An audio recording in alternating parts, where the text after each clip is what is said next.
This is Out Loud and Laughing.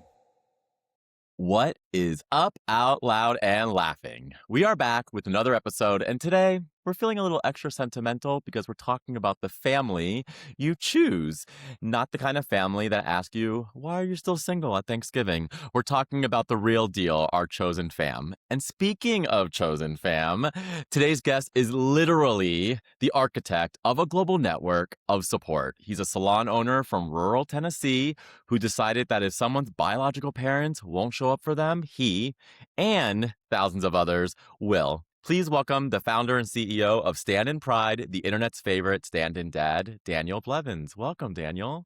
Thank you for having me. I'm so happy to be here. We are so enamored with everything that you're bringing to the table, how you're using technology to meet outreach.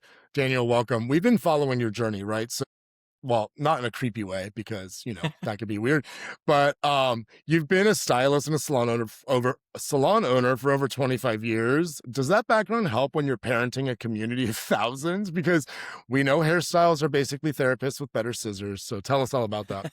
We are therapists, but now that really the only benefit the only correlation, I guess, is the downtime between clients that I'm able to do to, make TikToks and Instagram reels, things like that. But there's really no other crossover other than, hairstyling has paid my bills for over 25 years. Yeah. Totally fair, Dan. And can you, we have a couple of questions around Standin Pride and all the amazing work you're doing. Can you just talk to us a little bit about the organization before we kind of deep dive into it? Yeah, we started off, we're getting, today's our anniversary. We're 5 years Oh, old today. oh, All started congrats. from a TikTok video that I made offering to be a stand-in dad for LGBTQ plus couples whose parents wouldn't attend their weddings. And Mm. so that one video led to the creation of a Facebook group, which then eventually led to, I think we had about 26 total Facebook groups. There were 6 based in the US based on like regional Facebook groups. And then there were others outside the country that I wasn't running, but other people were managing those. And then that led to um, needing support off of Facebook because a lot of queer people don't feel safe, especially if they're estranged from their family. They don't want to be on socials where their family can find them. So we built our own app and to give people, that space to find the chosen family that they were seeking. So that's kind of the origin story in a nutshell. I mean, you talk about the origin story, which I think is super important because your viral video, I think it was January 2021, based on our Yes, research, honestly changed everything, right? So you it offer did. to be a stand-in dad, and now you have this massive, nonprofit with thousands of members. So did you have any idea when you hit post that it would explode like this? No, and to be honest, I wouldn't have posted it if I had known. Just because my not because I don't believe in it, just because the social anxiety Yeah. that I've had to Mm. face, you know, big major outlets doing like this is not too out of my comfort zone, but no, just to have so many eyes focused on me was never. I wasn't prepared for that. So that's taken some getting used to, but I don't regret it. Like, there are no regrets. Outside of your getting comfortable with being in front of large audiences, had you ever done any work with nonprofit before or any sort of community work prior to this? No. No, I had done some volunteer work locally, like, with different organizations just here in my town, but nothing on this scale. Like, I'm the CEO of a nonprofit, and I don't have a clue what I'm doing. It's a scary thing. Fun fact, nobody does. I'm learning that. I'm learning that. That's an interesting thing, like, we're just kinda making it up as we go, and I think that's actually adulting. I think what's interesting about that is that's kind of how our community has been raised. It's just kind of figure it out as we go. So I honestly Mhm. feel like we've kind of been built to do this, right, Dan? Like we've been built to say, Right. okay, great, this isn't working, let's pivot. Right, yeah, and, like, especially in the tech side, like we said, I've been in, hairdressing for over 25 years. I don't know the first thing about building an app. I don't know how apps run, and luckily, I'm not in charge of that. There are people that know what they're doing with that, but, it was fun for me to be part of, what that was gonna look like on everybody's screens, and it's still evolving, but, that was a huge undertaking, and I was not prepared for how much work that tech is, and ongoing work, not just to get it built, but just to maintain it now. It's just every day something else is going wrong. That's incredible. Now and we know, right? So Brian and I have jobs as well, and we work in technology, and we're probably part of the problem. But um, we try to be part of the solution, but Yeah. we understand how that can go. Uh, but outside of work life, you have a beautiful personal life as well. So you're partnered. You've been with your husband since 2000, so like 25 years. Yes. Mhm, Wow, if I'm 26. doing my gay 26, I was just gonna say, if I'm doing my Yeah, gay math correctly, that's like a yeah, century in gay years, so yeah, kudos. But, at one point you mentioned, walking your own daughter down the aisle in 2018, when she got mhm. married was a major catalyst for you. So if we could just spend a little time talking about your personal experience as a father of 2 and now a grandfather of 3, how does 6. that shape the way you lead? 6! Well, Yes. we need to We revisit need to update. wow. You are Yeah, Both multiplying. I was gonna both kids say, yeah, both kids have 3 each, so we're up to you 6 guys are now. popping them out faster than we can get episodes live, but, how is all of this, growing your own family, how has this helped you lead, Standin Pride? Um, the biggest part that I've upon reflecting, I've found that my kids are adults now. My son just turned 30 last week, and my daughter's 28. They're both married with children, and I think as a dad who was very involved with my children, um, this has given me, I feel like, a purpose because my kids don't need me anymore. So now I feel needed by other Mm. people. And so, that empty nest syndrome that a lot of parents face once their children, move away. So it's kind of fulfilled that need in me, of wanting to feel needed, um, and providing that safe space for people who don't have it. Just a dad to send a message to. I actually have a son who I haven't met in person. We don't live in the same state, but, he's been my stand-in son before Stand-in Pride ever existed, and we met through TikTok, and anytime he's needing somebody to talk to, his dad has passed away. He's like, "Hey, dad, how are you?" And so we'll just chat, and he always knows that I'm there if he needs me, but, going back to walking my daughter down the aisle, and that was before I ever started this social media journey of, being a content creator.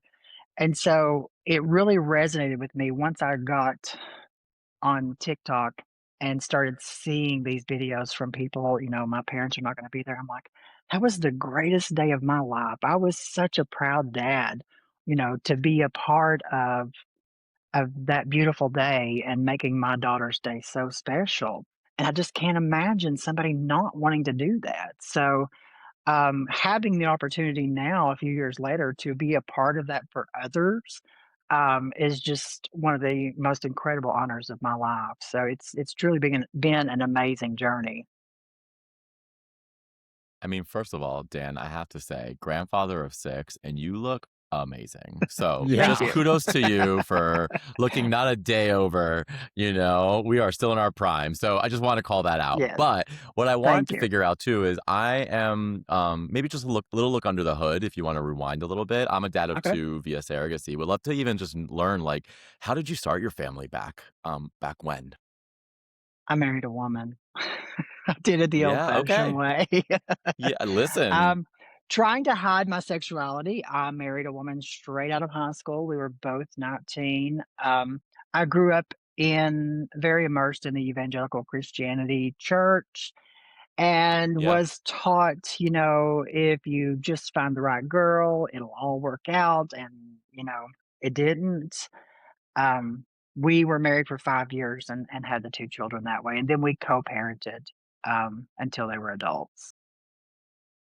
So it's sad, but it's very common here in the South, apparently, from what I've Mhm. learned.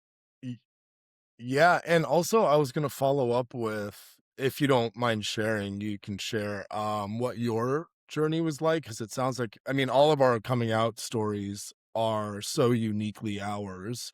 And, in the non-traditional sense of how you were faced with coming out and meeting your authenticity, can you share a little bit about how that went for you, if Sure. it's not too personal? Um, Yeah.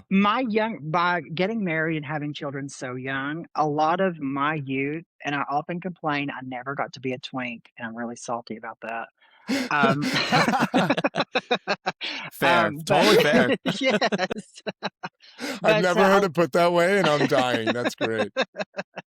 but I never got to do, and I never got to experience that as a young gay man because I was already a dad and a father, and a husband at that point. So a lot of my youth was spent raising children, like my early 20s, uh, you know, starting a business, this salon business. If you can do the math, I'll be 50 this year.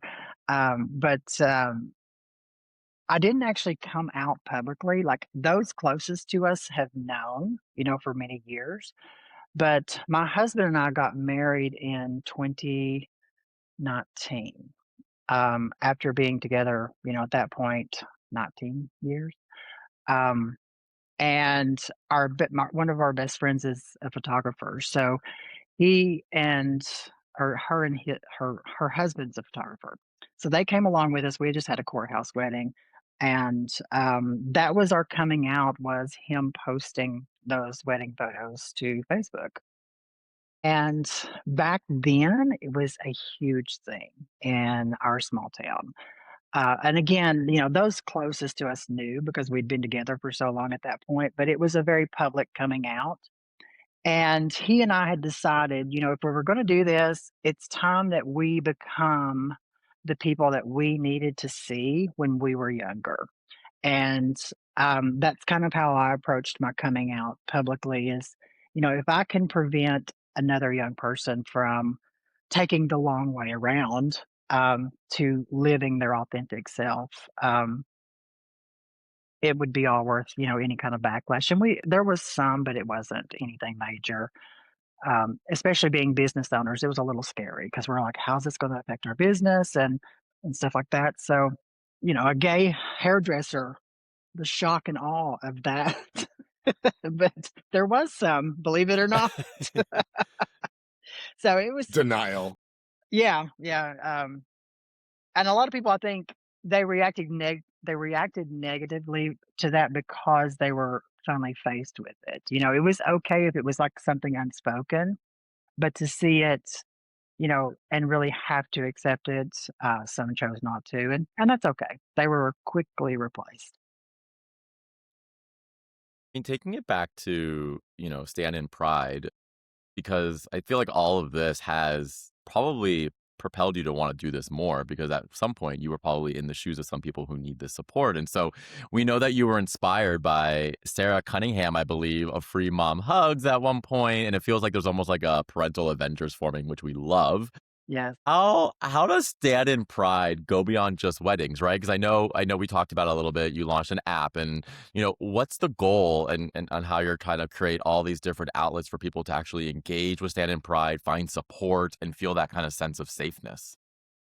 Um, I have a lot of ideas, things that we want to, go beyond weddings, and people are already doing that.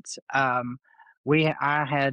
don't, if you've seen some of the content that I posted late last, like in December, like we have people that are showing up to births, because nobody's family, their family wasn't there.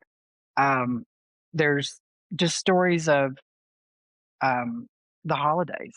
You know, you think about spending a holiday and you have no one, and so people are literally they'll open up their homes for Christmas. for Thanksgiving, things like that, and kind of starting new traditions with their new chosen family. So sometimes the wedding is just the beginning of this relationship that, it continues to grow and evolve into more of a traditional looking family that we expect. So we've had people helping young people sign up for college, to go through all those forms and fill that out. People trying to find a recipe that their mom used to make. And, we've got these ladies that, they're like, I've got a recipe. And, dads who are willing to talk about, car problems, things like that, things that you would call your parent to say, can you advise me on buying a house? Where do I start? Kind of just things like that, that those of us who have parents that are still part of our lives kind of take for granted. So it's much bigger than weddings, but it seems like the wedding aspect of Standin Pride gets the most attention, but it draws people in, I think, and then they realize there's more to it than just showing up for one event. The way you've been able to quantify this idea around the importance of emotional support through some of life's most uh, either significant or sometimes insignificant milestone events, and how important it is to have that emotional support community is paramount to your success. And honestly, like, it's so inspiring to know that you're putting your boots on the ground to build that. And so, speaking of the application, Brian and I are always asking, and we're always trying to get the word out of what does your community need from us right now, right? Is it donations, volunteers, time, or just more people spreading the word? This is we definitely want to help. We need on the let's see, we always need donations and people. That's always necessary. There are certain spaces, certain areas in the country where there's less involvement. So people are having to, go much farther to find support. But on the nonprofit side, I need volunteers there too. It's really difficult to find people to volunteer to work. They'll volunteer to offer certain things, but nonprofit is work. And like I said earlier, I don't know what I'm doing most of the time, but I would love to have more like nonprofit professionals, like just some input would be amazing there. But for the organization as a whole, we always need more volunteers and spreading the word too, because my voice doesn't carry everywhere. It's amazing to me, when I do have a video get some traction online. Um, it just amazes me after 5 years, people are like, "I've never heard of this. This is so cool." And I'm like, "Where have you been?" You know? Because I feel like it's been everywhere, but it's really, it hasn't hit everybody yet, that this is even an option. And so, yeah, I think everything you mentioned, we need that double. Yeah. Um, Thanks, Dan. I think what you're doing is so amazing, and but we also want to learn a little bit about Dan. So, Okay. besides being a leader, you're also an artist and a gardener. So, when you're not saving the world one wedding at a time, like what are we painting? What are we Um, planting? one of my What first all of thing it? um gardening, just like vegetable gardening mostly, and some flowers. The other type of gardening is not legal here in Tennessee. But um, Yes, I support all painting, of that. like, yeah, I've really kind of let that slide lately. I've not had time to really indulge, but I got really into painting when the rock craze was happening. When people were painting little rocks just to leave them to make people smile. That was a huge thing, probably like 2017 or something, 2016, 2017. So that kind of, I learned that I could paint. I didn't know until then. And so painting on rocks and bricks has kind of been a little hobby that I do.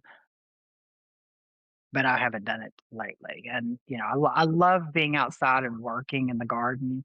That's one thing. Growing up, I had grandparents who gardened, so that kind of reminds me of them. And something that my dad and I have always done together is vegetable garden.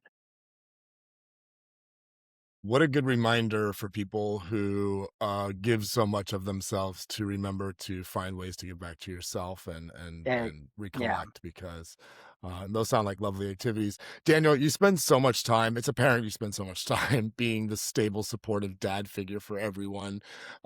Maybe even us now. I don't know. Can you be our dad? But sure, on this absolutely. pod, It's but on this amazing how many podcast, we people will comment on videos and say, "Thanks, Dad," or something like that, and I'm like, "I have no idea who you are," but okay. And I love that. It's that's a too. huge honor. Yeah. It's 2 letters short from going in a different direction, right? Well, I get those But, comments too. yeah, well, as you should, you're a handsome man, but we definitely admit on this podcast that we're the unstable ones, so we'd like to have a little fun. We Yeah. wanna get to know the real you, the guy behind the zombie Dan handle, so it's time for a very special edition of our favorite game, This or That, the Stand-in Dad edition, so no overthinking, you just pick one and give us reasons why if you want. It's time for another round of This or That, the unhinged get to know you game. You Okay. ready? Okay. Yes, Okay. Okay. I I think. know, it's, like, kinda scary, right? Okay. Yeah, where's this going? Okay. Scruff or no scruff? What does that mean?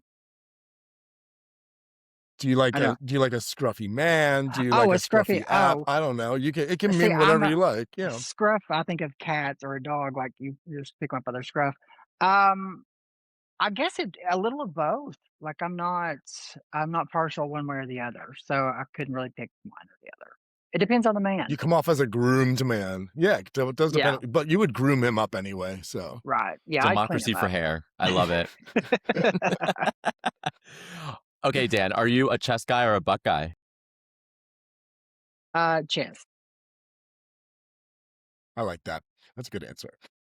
I hear the twang, so are you a country music guy, or are you into the pop divas like we all are as well? Pop divas. Yeah, I'm not a big country music fan.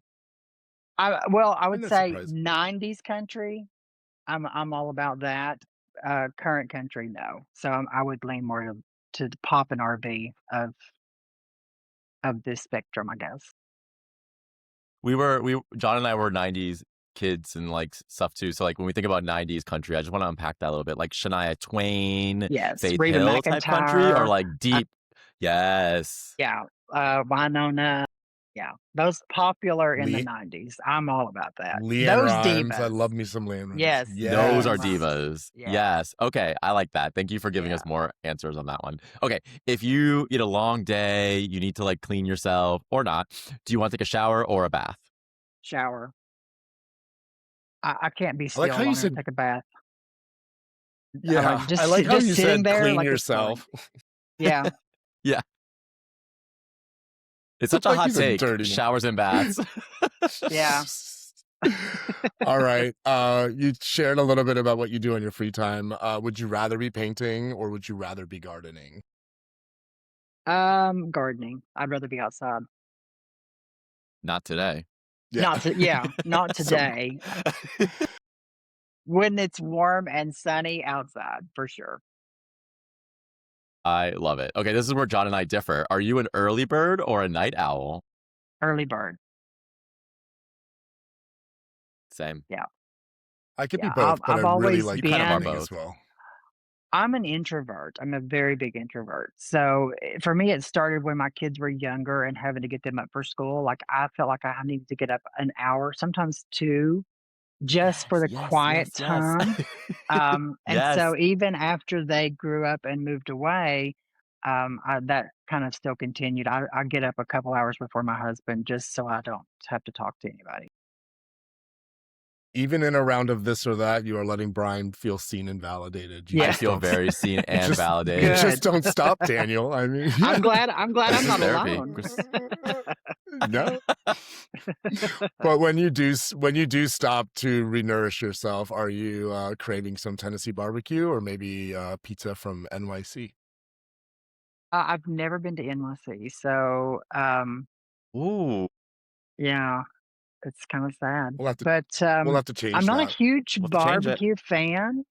I'm more of a comfort food, like, give me a pot roast any day, and with Mm, potatoes and carrots, I'm all about that. Some chicken and dumplings, that's kinda my jam. now you're talking John. Yeah. John loves I a good love the comfort food Yeah, I love meal. the comfort food. I've been really big on soups lately. On TikTok, there's a side of TikTok where we're just finding out we're Chinese and we can have soups for breakfast. And so I just love the comfort of a warm soup. Listen, now I'm hungry. I'm a fat boy at Yeah, heart, so I just had lunch. yeah. Love it. My husband makes soups every other day, so he'll Oh, definitely be a fan. All right, Daniel, thank you for being the dad that so many of us needed. And now I know I have an early morning texting buddy. If you're absolutely. listening and need a family or want to be family, go to standinpride.org or download the app or both. Dan, where can our listeners find you? Where can people find volunteer opportunities? Give us all the things. Okay, you can find me on TikTok and Instagram under the handle Zombie Dan. Daniel Blevins on Facebook, TikTok, Instagram, and Facebook. We all have a Standin Pride account as well. To volunteer, to actually offer yourself, or to find chosen family, go to your app store and download the app. That's how you get involved there. You can donate and learn more about our organization at standinpride.org. That's amazing. If it's not too soon, Dan, I would just like to say we love you. Oh, thank And you. It's to the never too soon. I love that. We love here. And for the out loud and laughing chosen family out there, remember you're never walking that aisle alone. Stay authentic and keep Exactly. laughing. Thanks everyone. Bye Thanks, y'all. Dan. Thank, Thanks, Dan. thank you. Bye. This was Out Loud and Laughing. We're available everywhere you get your podcasts: Spotify, Apple, YouTube, iHeart, or wherever.